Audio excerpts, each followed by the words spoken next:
Captain Reed stepped onto the rocky surface of Varan 5 with the unhurried confidence of someone who had survived far worse landscapes.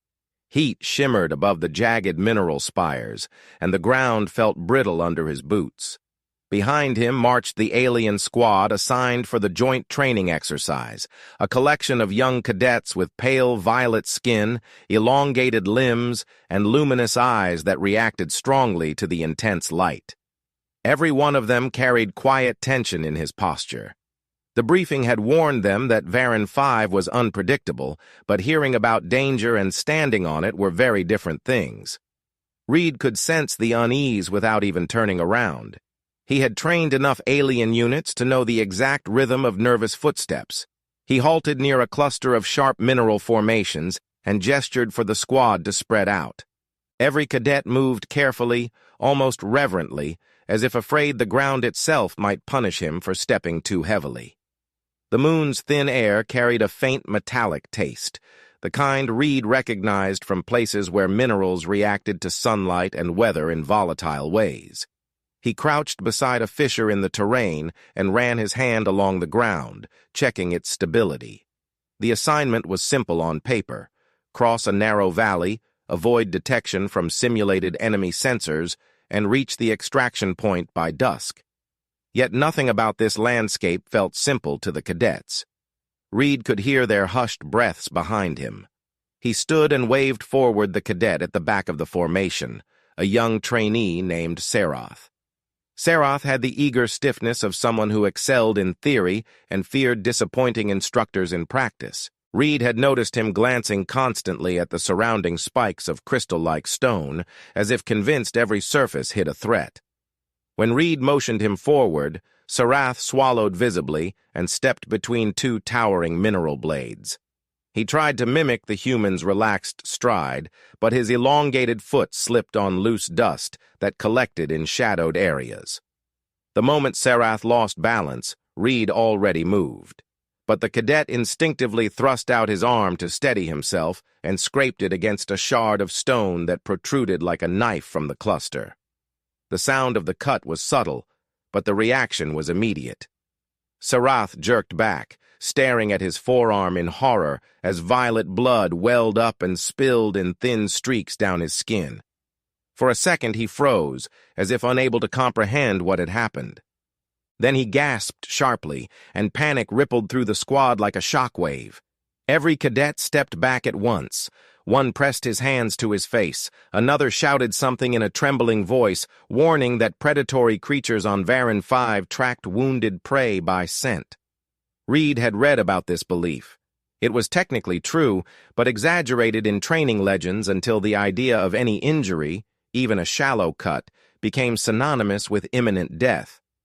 The squad did not retreat with discipline. They scattered with instinctive terror, tripping over each other as their breaths turned frantic and loud enough to echo off nearby formations. Serath stared at his arm, paralyzed. The blood seeped in a slow, steady rhythm, nothing life-threatening, but his mind was too overwhelmed to process that. He only saw the color, the shine, the proof of vulnerability. The more he stared, the more his chest convulsed with fear. Reed reached him before the others even realized he had moved. The human knelt beside him with the calm precision of a surgeon, as if he had dealt with this exact situation 1,000 times. Because he had. His expression did not change, not even slightly, and he spoke in a voice so steady it seemed to press the panic out of the air. He placed one hand firmly on Serath's uninjured shoulder and anchored him to the moment. "Breathe," Reed said, his tone firm but unthreatening. Serath tried, but the breath came out shaky, half a sob. Reed repeated the instruction, slower this time, and Serath obeyed with more control. When Reed was satisfied, he examined the cut.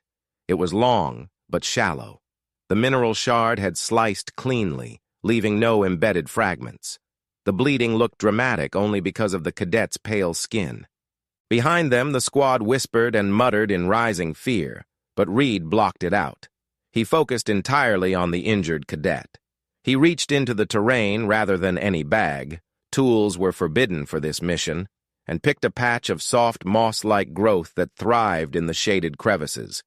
He recognized it immediately.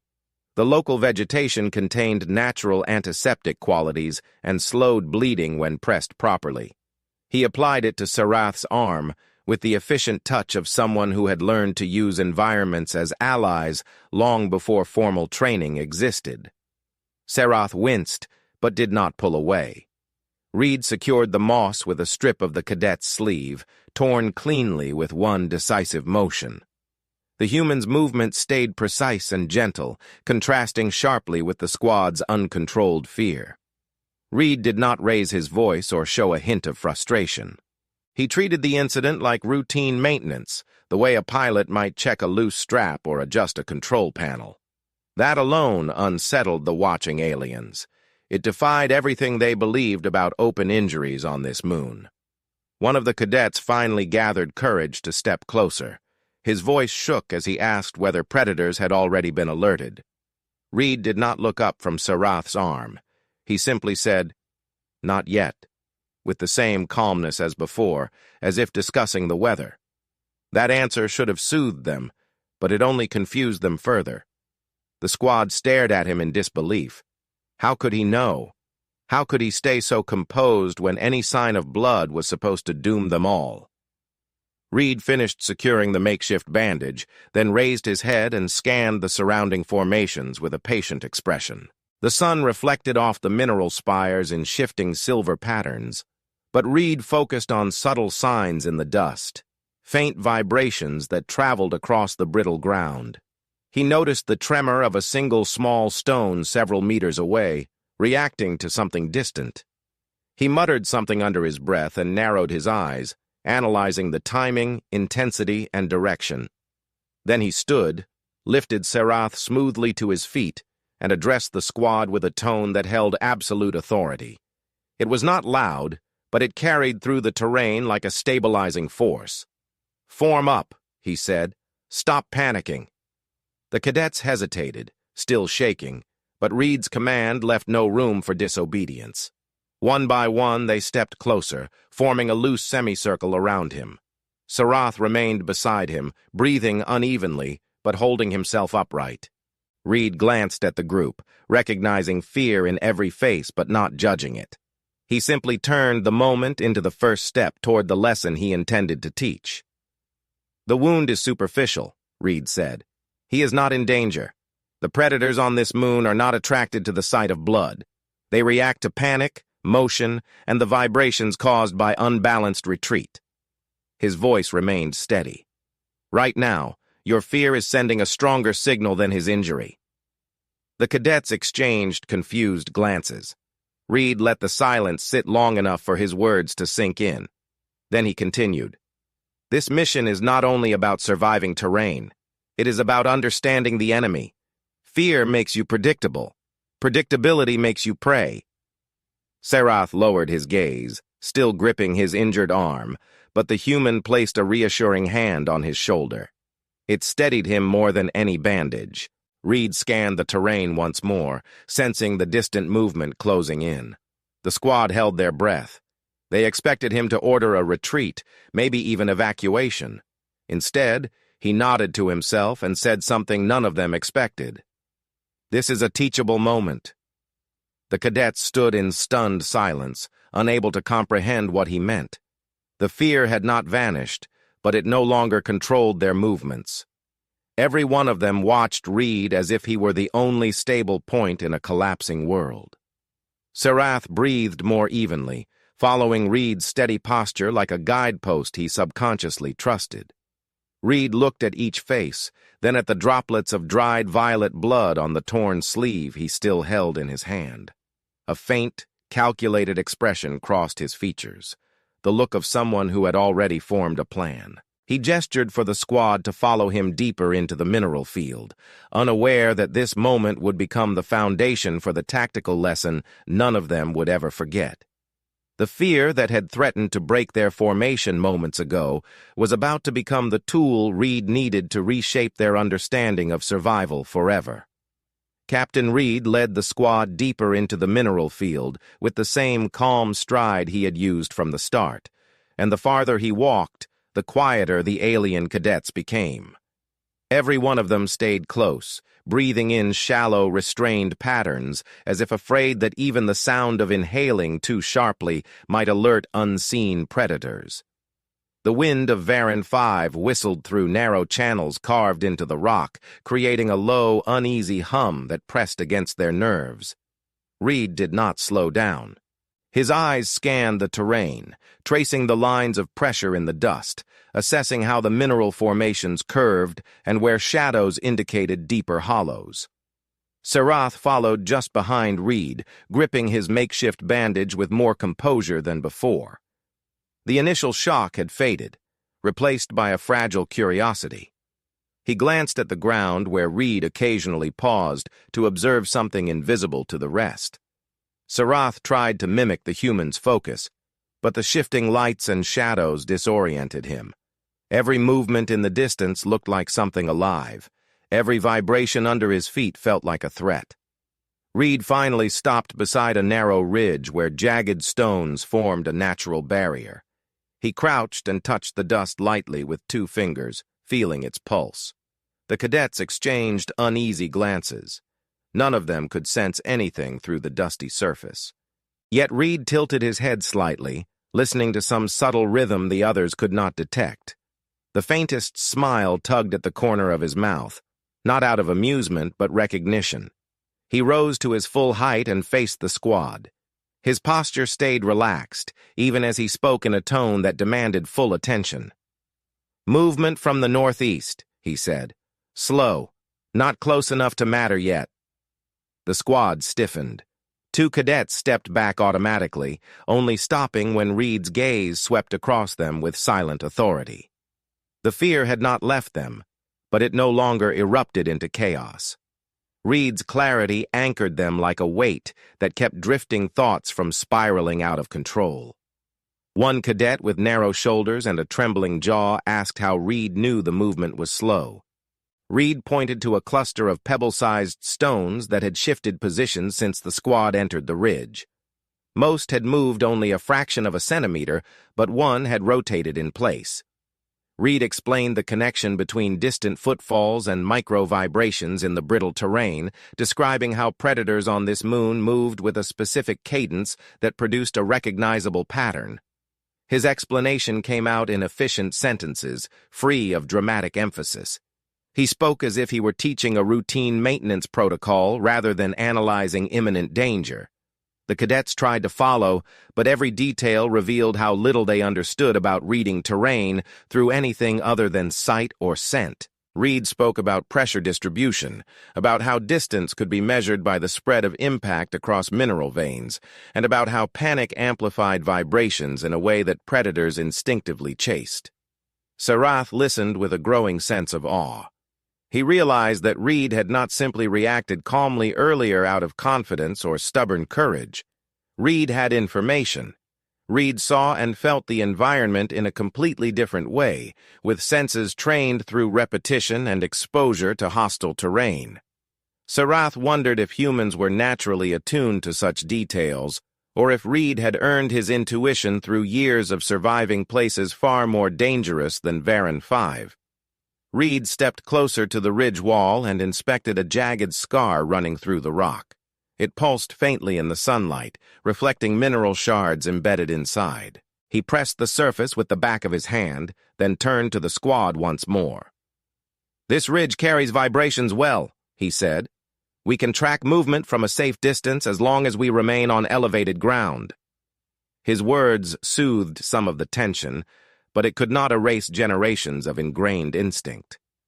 The cadet nearest the ridge asked in a hushed voice whether predators would follow the scent of Sarath's blood.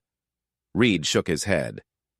"Not unless you start running blindly again," he said. "Blood alone is a signal. Fear is an invitation." Sarath lowered his gaze, but Reed placed a hand on his shoulder, grounding him. The gesture carried reassurance rather than criticism. Sarath inhaled slowly, steadying himself. The human released him once he felt the tension ease. Reed moved along the ridge and waved for the squad to follow. He led them to a narrow outcrop overlooking a shallow ravine.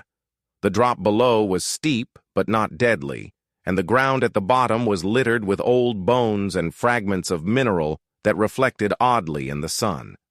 Reed crouched at the edge and observed how dust collected in the curves of the ravine floor. The cadets watched him with a mix of fear and fascination. "Predators use this path," Reed explained. "It gives them cover and directs prey into bottlenecks." One cadet stepped closer, looked down, and shuddered. Reed's observations painted a clear picture in the squad's minds. The ravine was not merely a part of the landscape. It was a funnel carved by time, weather, and the habits of hunters that had long ago learned how best to corner frightened prey. Reed then turned toward Sarath and extended his hand. Sarath hesitated before giving the torn sleeve he had been holding. Reed inspected the dried violet droplets on the fabric. The others stared at it with a mix of dread and morbid curiosity. The blood marked more than an injury. It had become a symbol of everything they feared on this moon.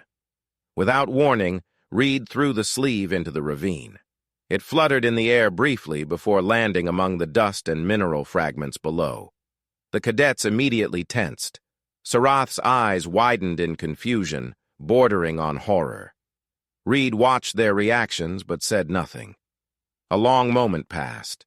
The wind rustled through the mineral spikes. Dust swirled at the bottom of the ravine. Then Reed pointed to the far end of the ravine where a cluster of stones trembled slightly. The tremor propagated along the ridge wall, faint but unmistakable once one looked closely.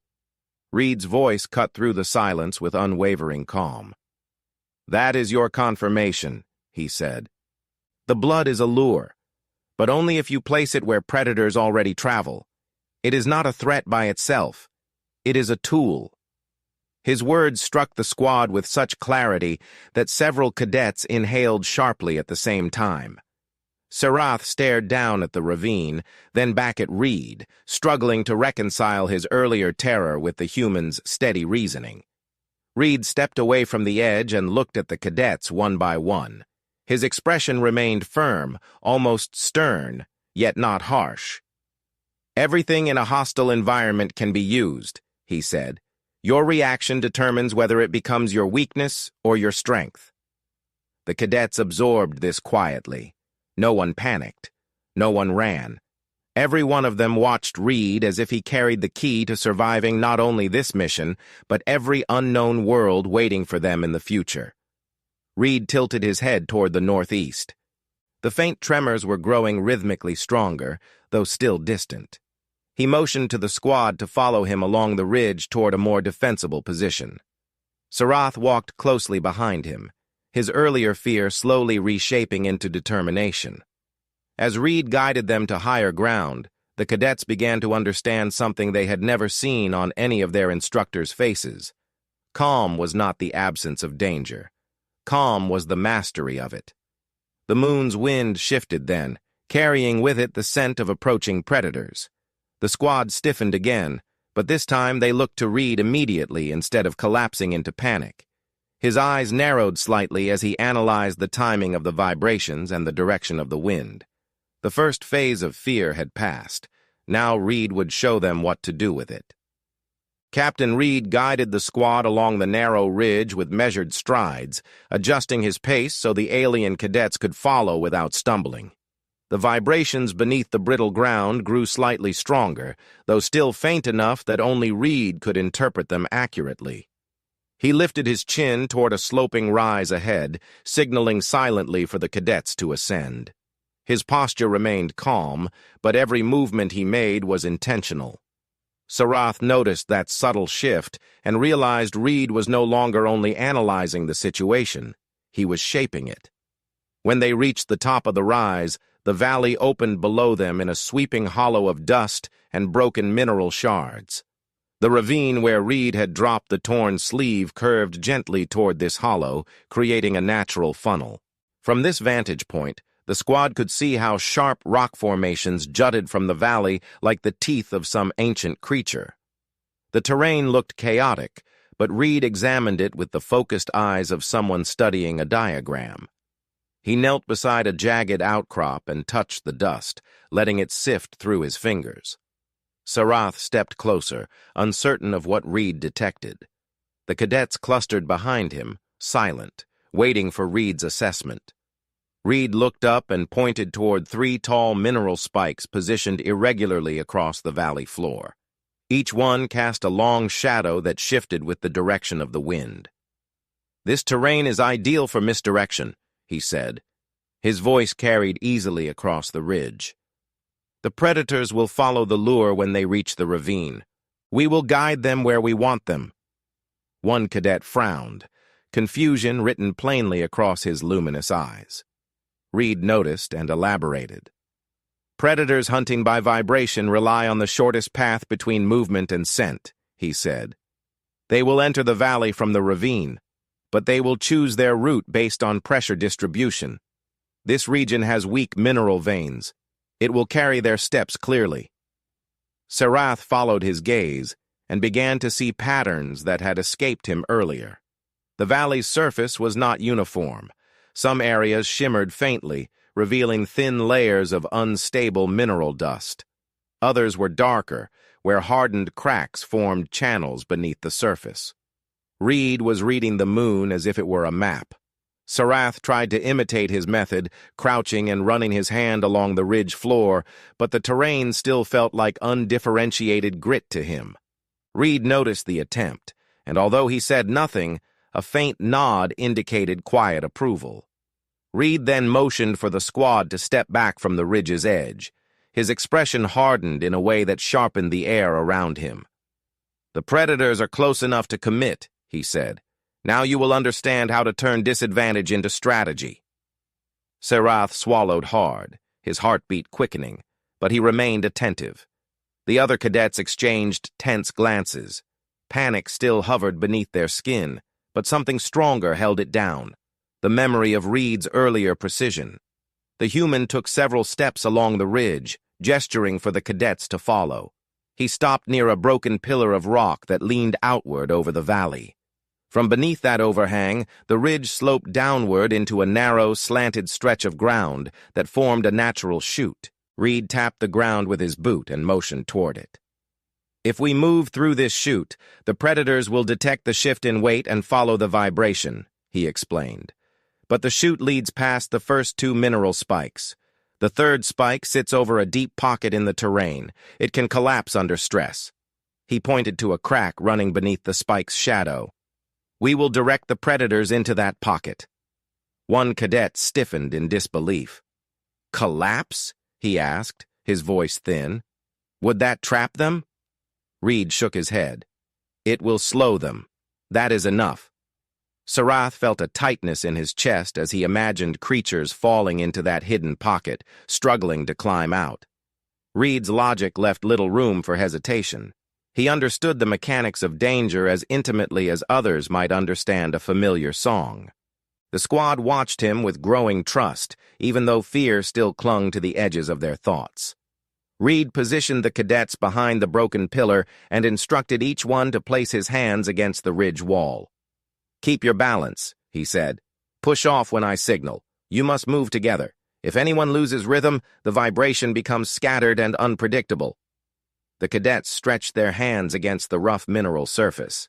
Sarath took his place beside Reed, ready to push off when commanded. Reed waited, eyes narrowed toward the ravine. A trembling ripple in the dust signaled that the predators had entered the valley.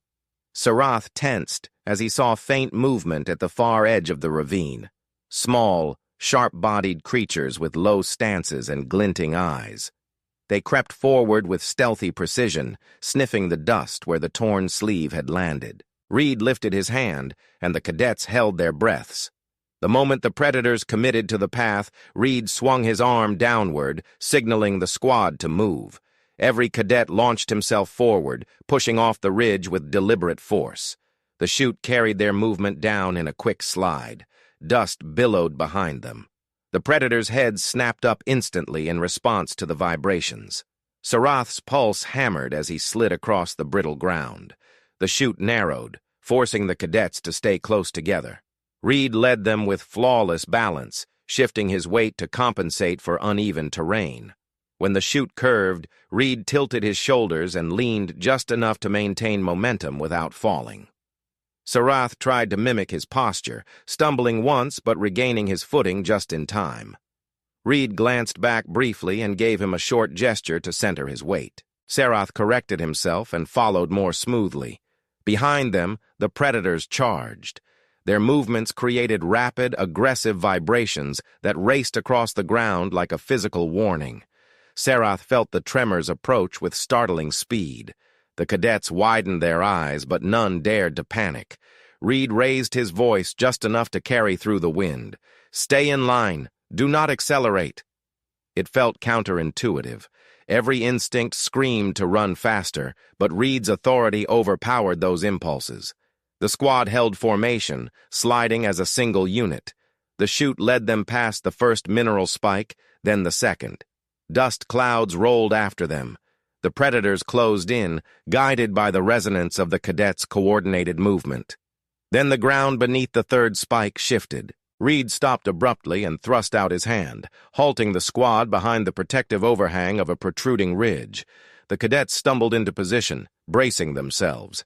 Sarath pressed his back against the rock, panting, eyes fixed on the approaching predators. The creatures sprinted toward the third spike, racing across the unstable mineral surface. The moment the first predator leaped forward, the ground dipped slightly. Reed exhaled slowly. The second predator landed beside the first, and cracks splintered outward. The third predator lunged, and the pocket collapsed.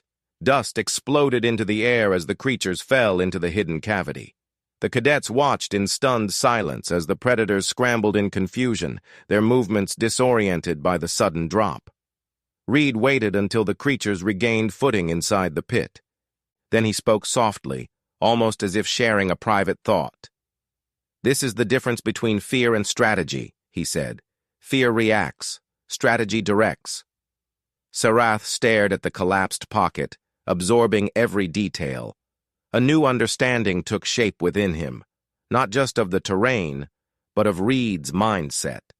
The human had turned a vulnerable moment into a controlled advantage. Sarath felt a quiet spark of determination ignite in his chest. He wanted to understand the world like that. He wanted to read the invisible patterns that Reed saw effortlessly. Reed stepped away from the ridge wall and signaled the squad to follow him again. "This is not the end of the lesson," he said. "This is the beginning."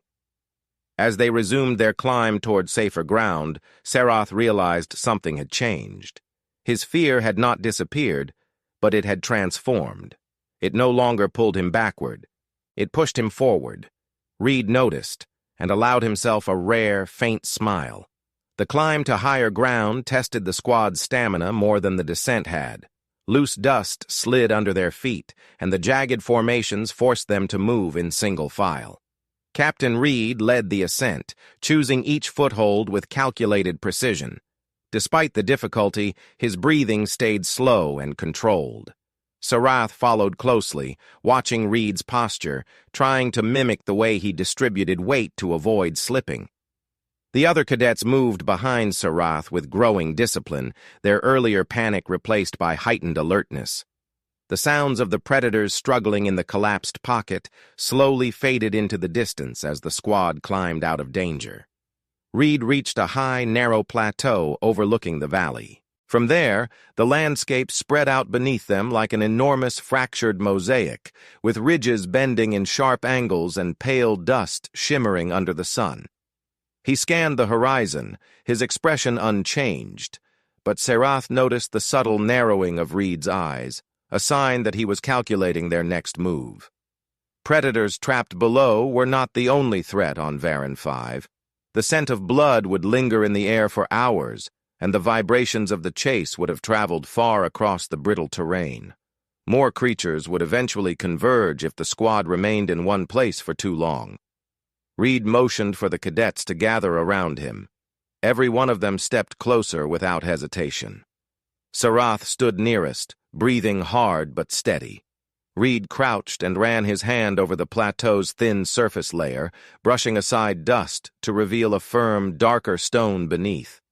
He pressed his palm against it, testing its density before nodding in approval. "This area is stable," he said. "We will hold position here." The cadets exchanged uncertain glances. Sarath shifted his weight, unsure why Reed would choose to stop instead of continuing to retreat to safer ground. The human sensed the question before anyone spoke. He stood and looked directly at the squad, his expression calm but authoritative. "You fear predators because you do not understand how predators think," Reed said. "You believe survival means running farther than danger can reach. That is not survival. That is postponement." Sarath felt those words settle heavily in his chest. Reed's tone carried no accusation, but the truth in his voice was unmistakable. One cadet on Reed's right lowered his gaze, clearly absorbing the meaning. Another stiffened, trying to mask the instinctive urge to keep moving. Reed walked to the edge of the plateau and pointed toward the valley below. The predators in the collapsed pocket had begun to regroup, clawing and climbing against the sloped walls in attempts to escape. Their movements sent faint tremors along the ground, vibrations that Reed monitored with quick, subtle glances at scattered pebbles on the plateau. He spoke without raising his voice, but every word carried weight. "Predators do not hunt by instinct alone," he said. "They learn. They adapt. When you flee without understanding your surroundings, you give them control of the hunt." Sarath felt a tingling sensation at the base of his spine. Reed was not simply sharing information, he was preparing them. Reed stepped away from the plateau's edge and examined a large slab of mineral rock leaning against another formation. The slab created a natural shelter on one side, while the top formed a low incline that overlooked the valley. Reed ran his fingers along the surface, searching for cracks or signs of instability. Satisfied, he turned to the cadets. "Take positions along the ridge," he instructed. "Stay behind cover. Watch the valley floor. What you learn in the next hour will matter more than the entire march so far." The squad moved into place with caution, but without hesitation. Sarath crouched near Reed, positioning himself behind the mineral slab. His injured arm pulsed faintly, but the moss bandage held firm. Reed noticed Sarath's effort to hide the discomfort and gave him a short nod of acknowledgement. The predators soon reached the rim of the collapsed pocket. The first creature hauled itself out with a violent shake of dust. Its slender body rippled with tension, and its glinting eyes swept across the valley as if searching for the prey that had vanished so abruptly. Reed watched quietly, his breathing unchanging. As the first predator climbed free, two more followed. The trio gathered at the edge of the pocket, sniffing the air, moving with sharp, jerking motions that indicated agitation and confusion. They circled the torn sleeve still half buried in dust, then turned sharply toward the direction of the plateau. Sarath felt his muscles tense as the creatures paused, sensing fresh vibrations carried by the valley wind. One cadet behind Sarath gasped softly. Reed raised a hand to silence him without looking back. The predators began advancing. Reed did not move. He remained still, watching their path. Sarath expected him to order the squad to retreat, but Reed waited, studying every step the creatures made. When the predators changed direction slightly, favoring the route with fewer jagged formations, Reed nodded to himself. "They are choosing the path with the strongest vibrations," he said quietly. "Good. That is what we want." Sarath felt confusion mix with fear. What they wanted. He did not understand what Reed intended. The predators moved steadily, their bodies glinting in fractured sunlight. Their pace accelerated once they found a stable route. The ground trembled gently with each coordinated step. Reed crouched beside the mineral slab and placed his palm lightly against the surface. He felt the faint pulse of the predator's approach. A small smile touched his lips, not of amusement, but of confirmation. "Now you will learn why you must remain calm when injured," Reed said, turning his head slightly toward Sarath. "The moment fear disrupts your control, your enemies gain advantage. But when you remain steady, even injury becomes a weapon." Sarath swallowed hard, trying to grasp Reed's meaning. Reed motioned for him to stay low, then rose to a half-standing position and addressed the squad in a steady voice. "When I signal, step forward and strike the ground with your feet. Not hard, not chaotic. Together. Create rhythm, predictable rhythm. Predators track rhythm." The cadet's eyes widened. Sarath's heart thudded, but he pressed his back against the slab and steadied his breathing. Reed stood tall enough to see over the ridge. The predators were now close enough that their snarls could be faintly heard through the shifting wind. Reed lifted his arm slowly, so slowly that even the wind seemed to pause as the squad watched. Then he brought it down. The cadets stepped forward in unison, striking the ground with controlled precision. The plateau transmitted the vibrations down into the valley. The predators reacted instantly, snarling and accelerating toward the source. Reed crouched again behind the mineral slab, just as the predators sprinted across the valley with startling speed. Sarath braced himself, expecting Reed to prepare for combat, but the human remained calm. The predators reached the incline beneath the plateau and began climbing the slope with fierce determination. Their claws dug into brittle rock. Dust scattered in all directions as they advanced. Reed placed one hand against the mineral slab again. Sarath followed his gaze. A crack ran beneath the slab's base. Reed had chosen this position long before the predators began climbing. The slab was stable enough for the squad to use as cover, but unstable enough to shift if weight pressed against the incline below. The predators were the weight. Reed stood abruptly and pushed the top of the slab with both hands. The mineral formation tilted forward with a deep grinding sound. The predators froze an instant too late. The slab broke loose and crashed down the incline, sending a fractured wave of dust and rock into the creature's path. The predators tumbled backward, snarling and writhing as the terrain collapsed beneath them. The noise shook the plateau, echoing across the valley like a thunderclap. The cadets stared in disbelief as Reed lowered his hands and exhaled deeply through his nose. "That," Reed said, "is strategy." Sarath felt a surge of awe so strong it loosened the tension in his chest. Reed turned to him specifically, as if marking a moment meant only for the two of them. "You saw how an injury brought panic," Reed said. "Now you see how calm turns danger into advantage. The predators learned nothing from the wound, but you learned everything." Sarath nodded slowly, realization sinking deeper than fear ever had. Reed motioned toward the valley, where the predators lay stunned beneath broken rock and dust. "This lesson is not finished," Reed said. "You will finish it in the next phase." Sarath inhaled sharply. The next phase would demand more than calm. It would demand understanding. The dust slowly settled over the shattered incline, leaving a thick, muted veil across the valley floor. The predators lay stunned beneath scattered fragments of mineral rock, their movements weak and disoriented. Captain Reed watched them from the plateau with a steady, analytical gaze. The cadets gathered behind him, breathing fast but controlled, every one of them shaken yet undeniably transformed by what they had witnessed. Sarath stood closest to Reed, the bandaged arm pressed lightly against his side. His pulse still raced, but something deeper than fear pulsed beneath it. Clarity. Reed remained silent for several minutes. He seemed to be measuring not only the predators' movements, but also the squad's shifting composure. The cadets no longer trembled with panic.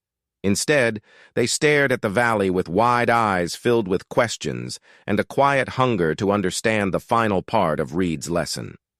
He turned slowly to face them, and the wind pressed his jacket against his side like a second skin. "You have seen panic," Reed said. "You have seen strategy." His voice remained steady, carrying across the plateau with the same strength it held at the beginning of the mission. "Now you will understand control." Sarath straightened unconsciously, drawn toward Reed's tone.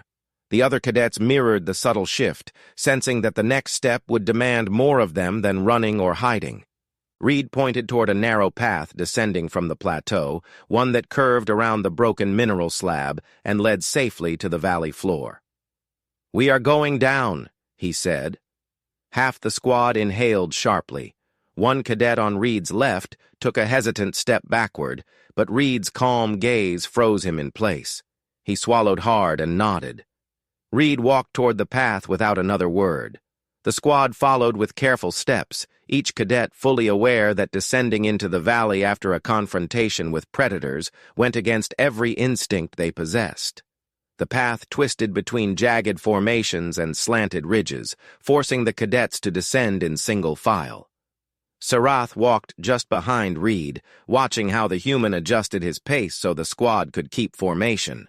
Dust coated their boots and clung to their uniforms. When they reached the valley floor, the air tasted sharp with minerals and faint traces of the predators' scent.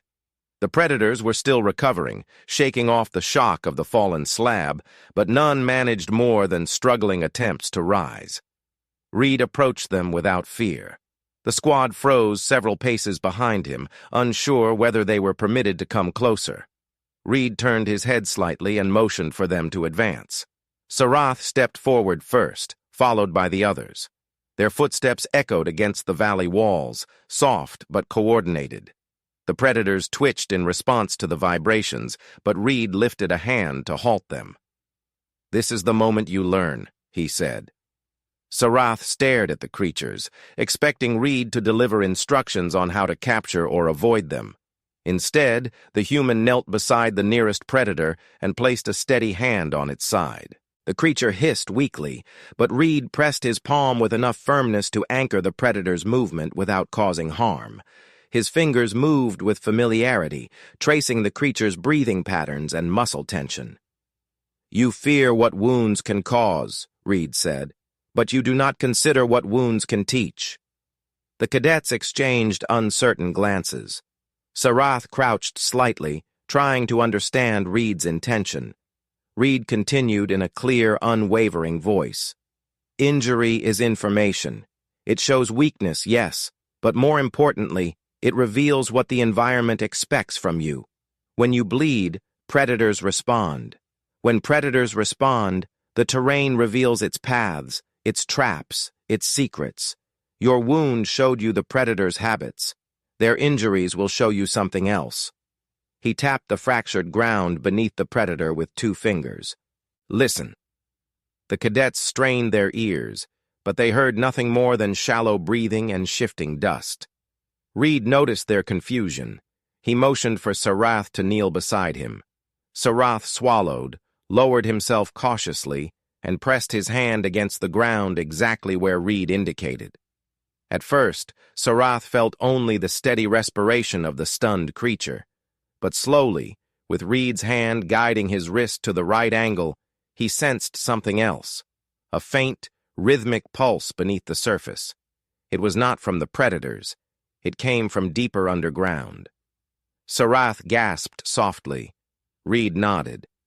"That," Reed said, "is the real threat on Varan 5.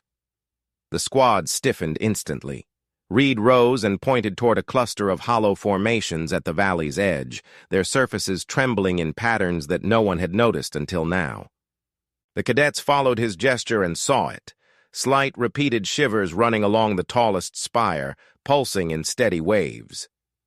"That formation acts as a beacon," Reed said. "When predators are distressed, it resonates. Larger creatures track that resonance." Sarath's heart lurched.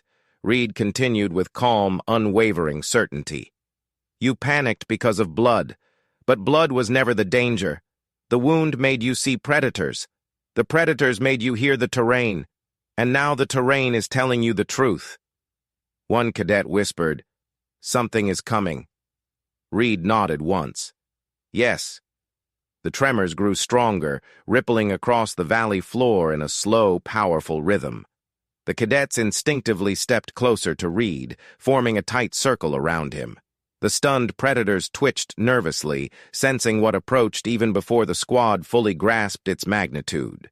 Sarath's skin prickled as the ground vibrated beneath him, deeper and more resonant than anything he had felt earlier. Reed raised one hand to keep the squad steady, then spoke quietly.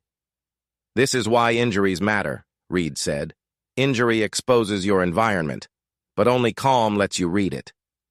The ground trembled again, louder this time. The cadets braced themselves. Reed stepped forward, placing himself between the squad and the largest trembling formation. "Remember this," he said, "and you will survive any world." A massive shadow shifted behind the hollow spire. Dust swirled violently as a gigantic shape emerged from behind the mineral formation. A towering, thick-bodied creature with plated armor-like skin. Its eyes gleamed with predatory intensity. The cadets froze, choking on silent terror. Sarath's knees threatened to buckle, but Reed's presence anchored him. Reed faced the creature with unbroken composure.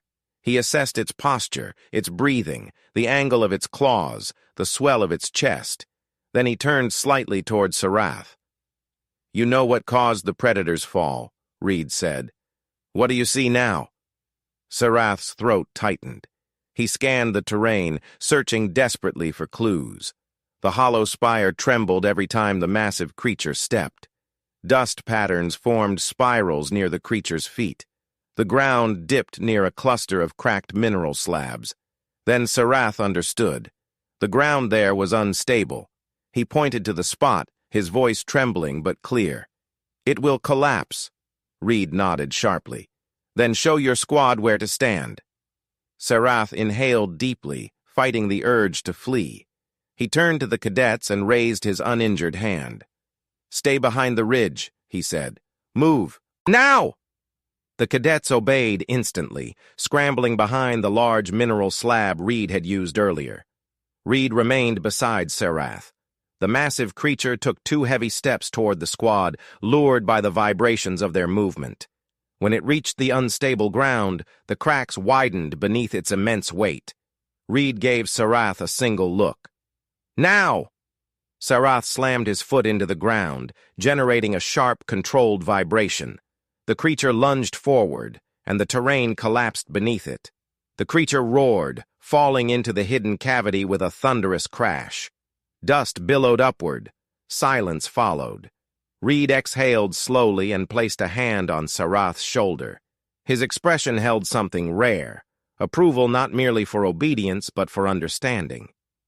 "You turned injury into information," Reed said. "Information into strategy. Strategy into survival." Sarath swallowed hard, overwhelmed and proud. Reed looked at the squad and spoke with the firm calm of someone who had completed the lesson he intended from the beginning. "Fear is natural," Reed said, "but mastery begins when fear becomes thought." The cadets stood taller, the valley's wind brushing against their faces as if acknowledging their transformation. The predators lay trapped below, the massive creature defeated by the terrain Sarath had learned to read. Reed motioned toward the ridge path leading back to the extraction point. "Our mission is complete," he said. Sarath walked beside him, the weight of the day settling in his chest, not as fear, but as a new strength. The valley no longer looked like a graveyard of hazards. It looked like a lesson, and Sarath had learned it.